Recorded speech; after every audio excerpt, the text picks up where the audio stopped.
All right, so let's dive in and kind of see what this looks like in action. So first off, we have, obviously each page has a count off marker. So that's always our starting point whenever we're starting a song. So we always want to hit count off first. That's important.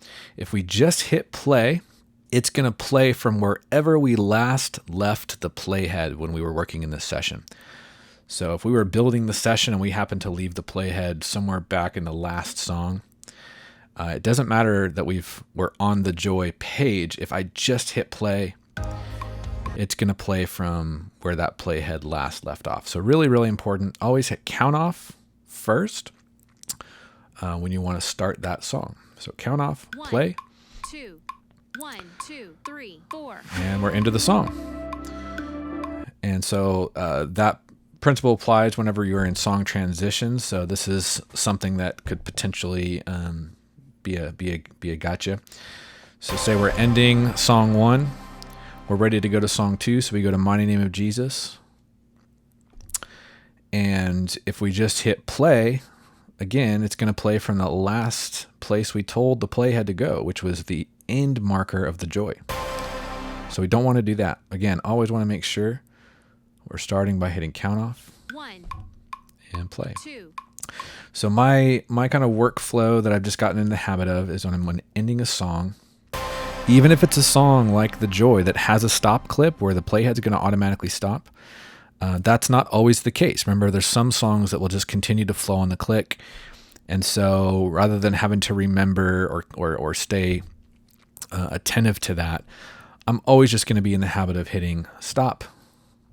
And I can do it from my next song page too. Stop, count off, play. 1, 2. So that's always going to work. Say we're ending song 1. And even though it's reached that stop clip, it's not going to hurt anything for me to again go stop, count off, play. 1. And now we're into song 2. 2. And the example of at the end of Mighty Name of Jesus, say we're flowing, we hang out, and after a period of time, the worship leader signals, hey, okay, I'm done. We're ready to move on to the next song. So I can come over to Worthy, stop, count off, play. 1. So that's always going to work for song transitions. So it's just a good workflow to kind of have become second nature. The other thing is, now that we have faders that are a fader controller that's mapped to these filters, if we've been flowing and we've been manipulating those and our filters have been closed, whenever we go to reset for the next song, you can stop, reset your faders, make sure everything's all the way back up, full volume, count off, play. 1, 2. So just a great way to make sure that Intro, you don't 2. end up with confusing intros for the band. Something that can happen a lot is, again, if you've been flowing, you probably have the guide volume turned down. And so you'll get into, the last song, count off, play, and all you hear is the click. Great indication to be like, pause, stop. I've got something turned down. Okay, faders back up, guide volume back up. 1, There you go. 2.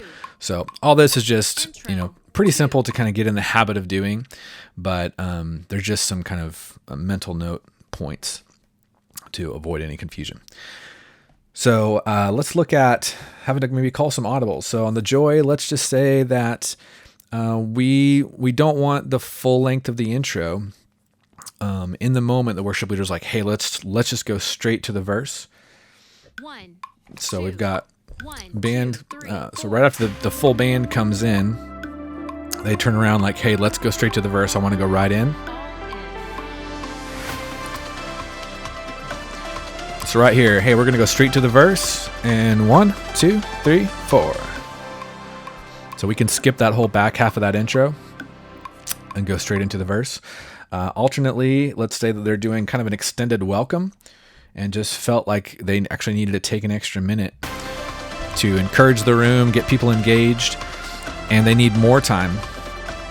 So I go, all right, cool. I'm going to take the guide out, turn the guide volume down, call an audible. Hey guys, let's loop that intro. Go back to that. 2, 3, 4. Now we're back into the intro. All right, they're good. We're going to go to verse. 1, 2, 3, 4.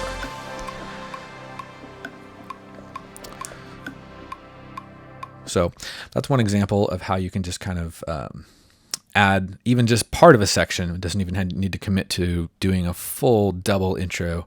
Let's say also coming out of chorus 1, we decided on the fly to do a shorter arrangement. We want to go straight into the bridge. So I've 2 options. I can let it play into the turnaround here and then go straight to the bridge. Or coming out of the back half of the chorus, I could go to the turnaround before the bridge, which is twice the length. So let's do the first option. Let's just do the turnaround after chorus 1, the shorter one, and go right into the bridge.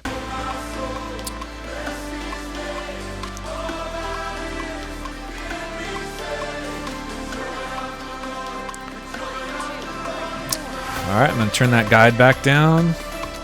All right, guys, we're going straight to the bridge in 1, 2, 3, 4. And I also turned the vocals down because there's a vocal pickup into the bridge. Didn't want that to get in the way, so what we'll do is we'll go ahead and add the vocals back in for bridge 2 because there's a little bit of a gap in the vocal phrase where we can add that. Also brought the guide back in here. Bridge 2. All right, here we go, vocals.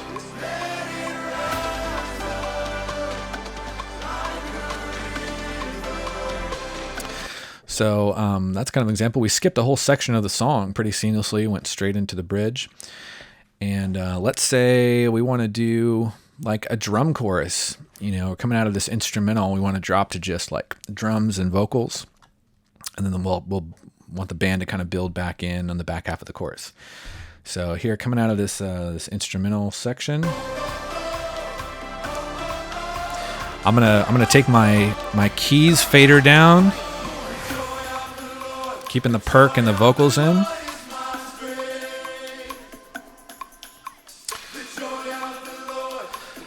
All right, starting on this chorus B section, I'm gonna start to filter tracks back in.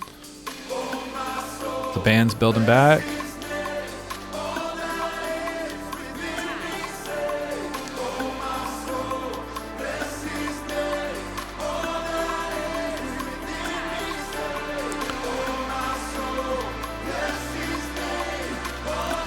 And we're back full volume for our outro. So yeah, you can kind of like mix and match different sections too. So if you can do it the other way, where you want just like the keys in, maybe slightly filtered back. You're kind of flowing, maybe kind of like break down. Worship leaders, hey, break it down. I want to talk to the people for a second. Like, cool. Maybe we keep the perk going. Kind of loop this. So we've kind of like tamed the track. So they're still in, kind of added a little bit of energy.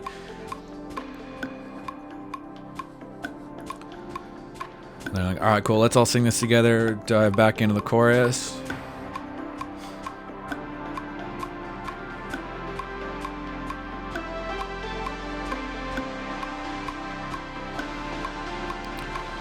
Nice and full.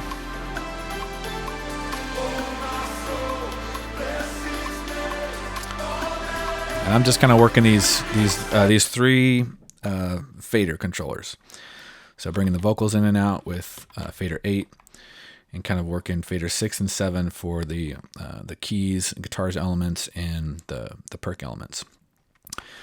So it's a little bit kind of DJ vibes at times, where you're just kind of following the dynamic and bringing things in that feel appropriate. So. Let's look at Mighty Name of Jesus. So this kind of optional reprise chorus and what it looks like to kind of maybe come from a flow moment back into maybe want to reprise the bridge, which ultimately leads to kind of this reprise chorus. So here's where we need to look in a little more detail at the timing of the click loops. If you remember, when we built our song sessions, we changed the time signature to 1/8. And this is where that comes into play. So we're going to get a little bit nerdy on how Ableton is doing the counting. So when you're in this the arrangement of the song, you're at 4/4 time signature, or if the song's in 6/8, you're in 6/8. And Ableton's session quantization is at 1 bar. And if you're not familiar with what session quantization is, it basically tells Ableton like how long to wait before it executes the command that you just gave it. So 1 bar, it's going to hold on to that command and it's going to wait for the downbeat of the next bar before it goes there. So for instance, if we're at 1 bar quantization, we're in the song at 4/4, and if I want to repeat that bridge, then I can, let's use bridge 1. So as soon as the playhead crosses this grid line and I'm in this final bar, I can tell it at any point in here to repeat that bridge, and it's going to wait until we get to the end of this bar before it goes there. So if I press it right now, it's going to hold on. You see the bridge locator flashing. Okay. If I were to change that time signature to say quarter note, now it's only going to hold on to that command for a beat before it jumps. So we have to be careful, because if we're at anything other than 1 bar, we could make Ableton skip in a way that is not great. So let's press it around the same time and see what happens. So I'm going to press it right now. So it went pretty quick to when I pressed it, because I was pretty close to a beat marker or a beat timing. So that can get us into trouble. Same with 1/8. If I do 1/8, it's going to jump at the very next click, because we're using 8th note clicks. The subdivision of the clicks is 8th note, so it's 1 and 2 and 3 and 4 and. So the best practice for keeping the song in time and allowing me to press my buttons on my iPad to jump around within the song and retain the correct timing, 1 bar is the setting to use. I can wait, or I can press it as soon as I cross this line. So I'll wait a little bit, now press it. So it's still going to keep the song in time. However, what I ran into, and the whole reason why we kind of developed this, is we would sometimes get to the end of a song and the band would maybe crash and kind of hold on a chord for a minute. And we would kind of lose the count. Like, we wouldn't necessarily be keeping things in time. It was more just crash out, let it hang for a second. Click's still running. We're still going to kind of flow for a minute, but we just want to take a breath before we just roll right into another chord progression. And so what I found was, I didn't want, as an MD and for the band, I did not want them having to think about, what's Ableton doing? What count does Ableton on? Are we still hearing that accent? Like, if we want to go right into a flow moment, I don't want to have to wait for Ableton's downbeat again. I don't want to have to go wait. Okay, Ableton is at, 1, 2, 3, 4.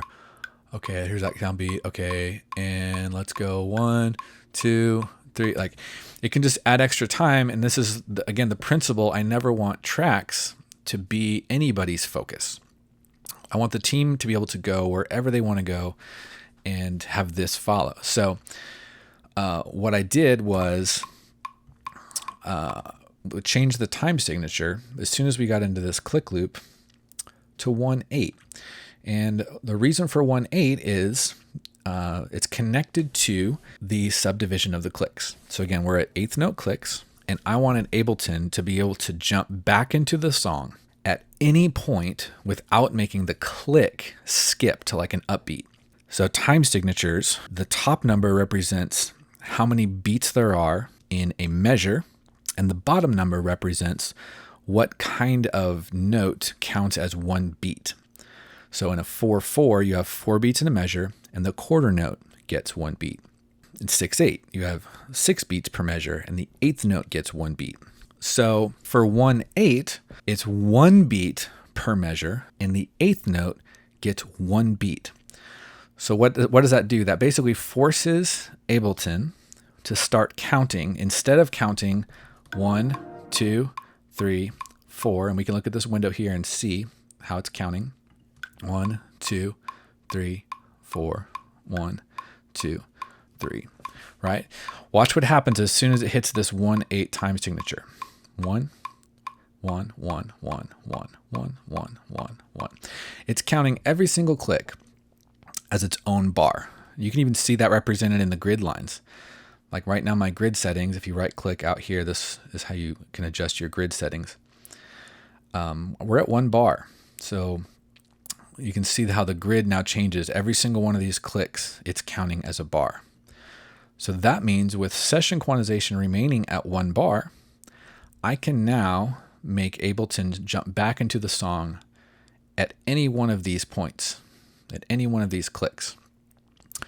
I just have to press my locator button in between clicks, which might sound kind of tricky, but it's actually not too bad once you kind of get a little bit of practice with it. What I'm doing with when I'm pressing the button, I'm actually thinking and kind of counting in more in like 16th notes, 1 and a, 2 and a, 3 and a, 4 and a. And so I'm counting along with the band. I'm not watching Ableton's window. I'm counting along with where the band is, and I'm counting more in 16ths. And so my goal is to press my locator button on that final and right before the next downbeat of the band. So 3 and a, 4 and a. And so I'm anticipating the downbeat just a little bit. But what that's going to do is it's going to let me skip back into the song to match back up with the band wherever they're at. So I'm going to leave the faders up for now, just so you can hear how the timing works. If I was doing this in a service, I would obviously start with the faders down so we don't have tracks crashing back in at full volume. But for sake of example, let's look at the timing of this. So here we're in the click loop. I'm kind of ignoring the Ableton window. I'm just following the band. And let's just say the band wants to go back into the bridge. I had a click channel soloed. It should be back on. Yep. Okay. So band is signaling, worship leader and MD is calling, hey, we're going to go back into the bridge. And then they count 1, 2, 3, 4. Okay. So I was able to jump back in with them. So let's do that again. So they call it in bridge 2, 3, 4 and da.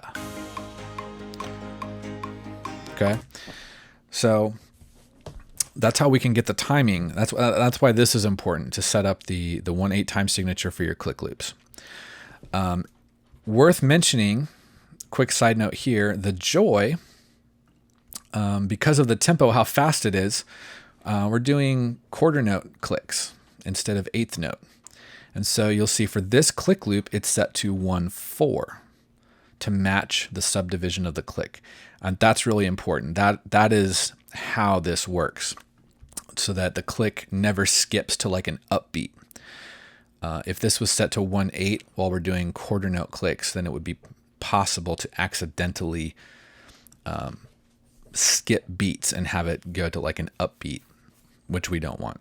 Also, just if you did want to create a quarter note click instead of eighth note, all we're doing, if you double click on the click clips, so you can just see that these are basically your quarter notes, and these are your eighth note that land in between. So they're just deactivated using that same 0 command. So if we select them, reactivate them, then you can hear we're back to eighth note. So that's a quick way to take a click loop and make it from eighths to quarters. Now we're back at quarter. Okay, so that's really important to understand the connection between your time signature during your click loop, the subdivision of the click that you've chosen, eighth note or quarter note, and how that affects the timing when you're rejoining the band and bringing tracks back in. The other connection here is, remember we were doing accented clicks during the song arrangement, which if we look at that here too, you notice that this very first note is up here on D sharp 3 instead of C3 like the rest of the quarter notes. That is giving us our accent. So that's an indication. So again, in most cases, if we're flowing and we're bringing tracks back in with the band, we want to start with our filters all the way down. One, for the dynamics, I don't want tracks to crash in really big if the band is maybe playing a little quieter or softer. And then two, it gives me kind of a safety that if I do get the timing wrong, I haven't brought a lot of big tracks in at the wrong time. And so what gives me that confidence that I've gotten the timing correct is if I hear the accent come back in and match up with the band. Okay, so let's do that. So I just have the click up right now. All the tracks are filtered out. And the same scenario, let's say MD calls, hey, we're going to go back to the bridge. Oops, sorry, I have this soloed. I need to not solo it. Quick side note, if you have like any track soloed, it disables your IAC output, which is why it's rolling through that clip. So just unsolo whatever you've got soloed and it'll come back. Okay, so same scenario, MD is going to count. All right, let's go back to the bridge in 1, 2, 3, 4. Boom. Now I hear that accent come back in. 1, 2, 3. It's on the downbeat that the MD has counted. So I know I've got the right timing. So now it's just a matter of bringing tracks back in a way that dynamically matches what the band is playing. So we can kind of start to do that. Say they're still flowing on that bridge. Let's repeat bridge 1.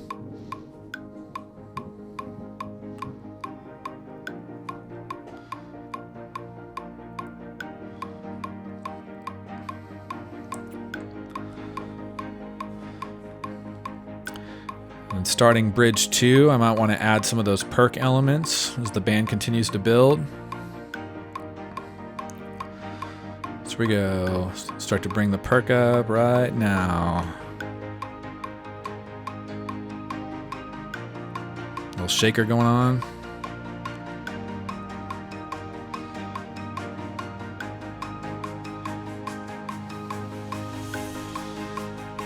Now we're back at full filters wide open.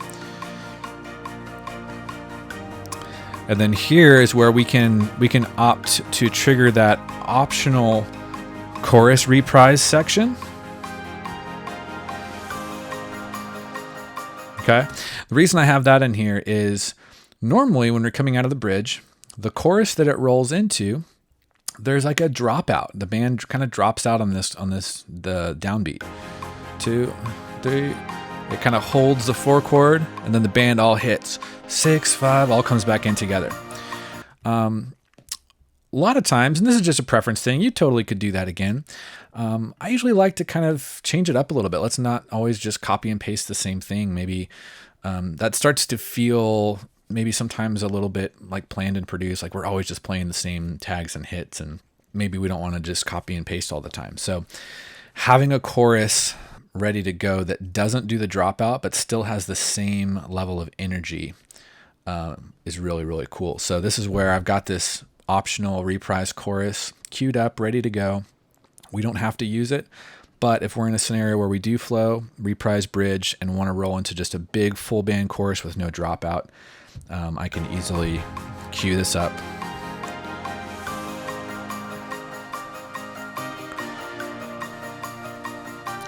And in this scenario, at least for this song, and 9 times out of 10, if we've reprised and gone back into this chorus, whenever we end it, we're just going to kind of end it with a big crash out, which is why we don't roll into yet another click loop.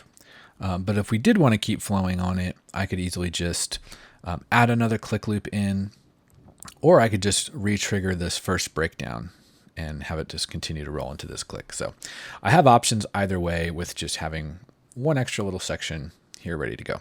So that's kind of the main things that I'm using on a consistent basis to flow and to reprise and to loop sections, skip sections, bring tracks in and out using the filters. The last thing that we can look at is on the iPad, that's this upper section, the purple buttons that are the session quantization. And that is a way that we can toggle between 1 bar, quarter note, and eighth note. This is something that I do not use a ton, but it's really powerful if and when you do need it. This is basically a way to make tracks skip on purpose in the event that maybe the band has actually gotten off. Maybe the worship leader came in just a little bit too early or too late into a verse. And so this gives me the option to intentionally make Ableton skip its timing to match back up with the band. So what that might look like is, let's go to Worthy, and let's say that they came into the verse just a little bit too late. So let's start this up here. 1, 1, 2. Intro 2, 3, 4. This works a little better when you have minimal tracks going. It's not as noticeable. In this case, too, we probably wouldn't have the piano track going. Verse 2. So let's say 4. worship leader came in, a little bit too late. So I'm going to filter tracks back. I'm going to take the guide out so that the count doesn't come in and mess them up. So let's say the band, rather than being at 1, 2, 3, they got off by a beat. So now they're 1, 2, 3, 4, 1, 2, 3. I'm going to switch to 1/8 quantization. I'm going to use this first chorus cue to get them back up. So they're 1, 2, 3, 4, and boom. 2, 3, 4. So now I've actually made Ableton skip back by about a beat to match back up on the chorus with them. And then once we're kind of fixed and back on time, I can reset back to 1 bar quantization. Very, very important to remember to reset it. And then I can filter tracks back up a bit. So it's a great recovery tool. It responds if you go to 1/8 quantization. That's usually what I do, because it's going to mirror the same kind of response time as the click loop. So as I've gotten comfortable working in this click loop and jumping back into the song using that for and timing, for and now back in. So I'm not having to kind of practice a whole different timing. I can just use the same timing I would in the click loop, but I can do it out in the middle of the song, switch the time signature, and then make Ableton skip. So 1, 2, 3, 4, 1, 2. So see, I can make it the count reset.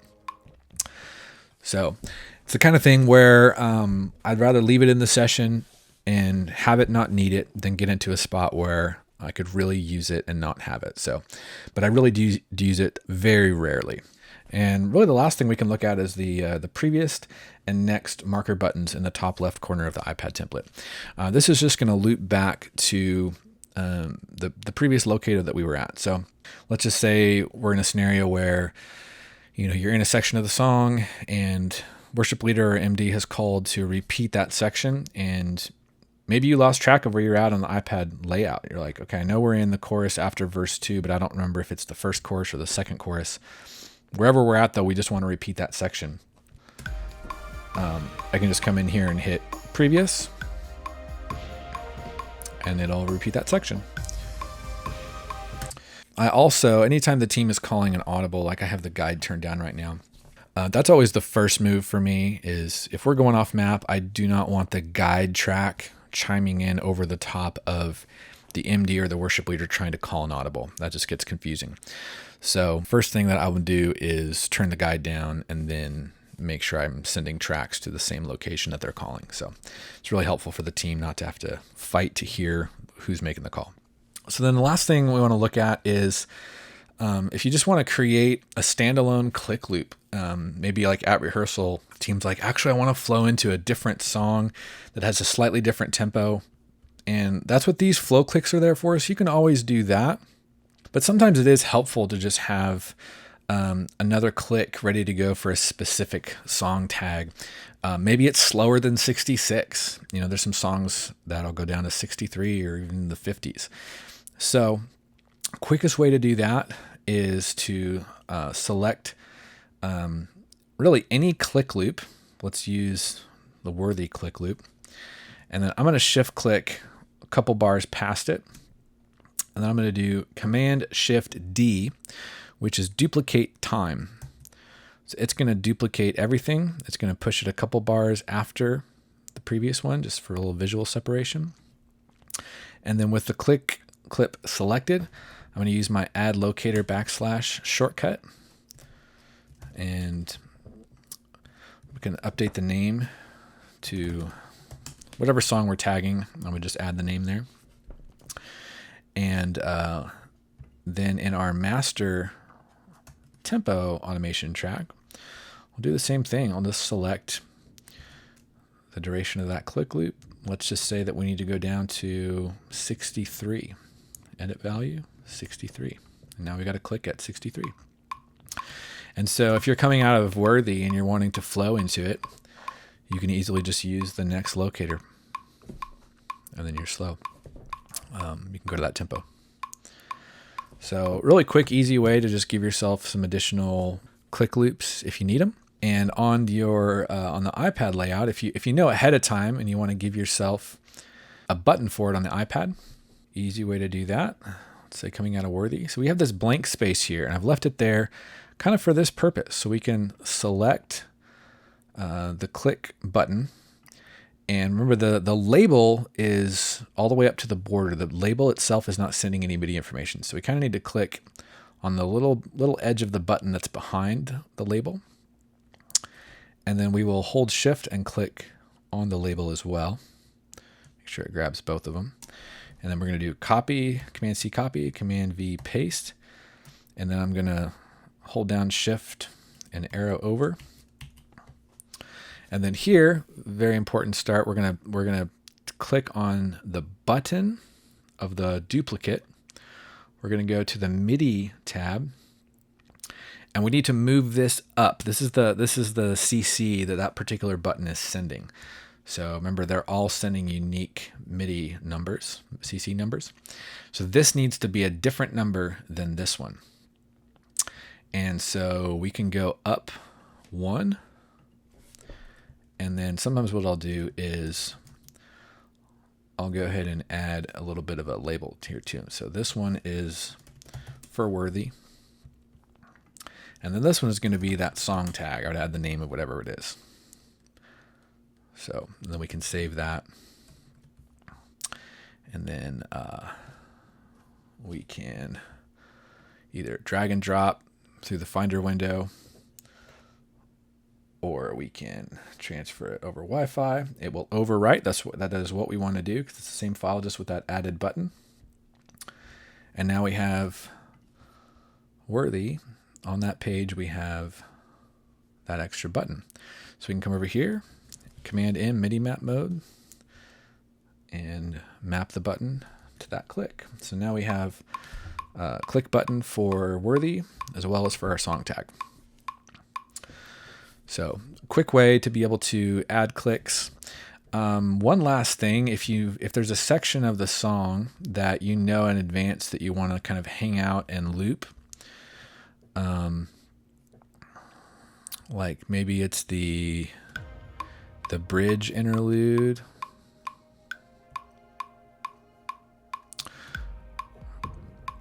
Or maybe it's bridge 1. And without getting into more complex editing, so you wanted to hang out on this section and didn't want to commit to just continuing to build it, I could actually drop a loop clip right here.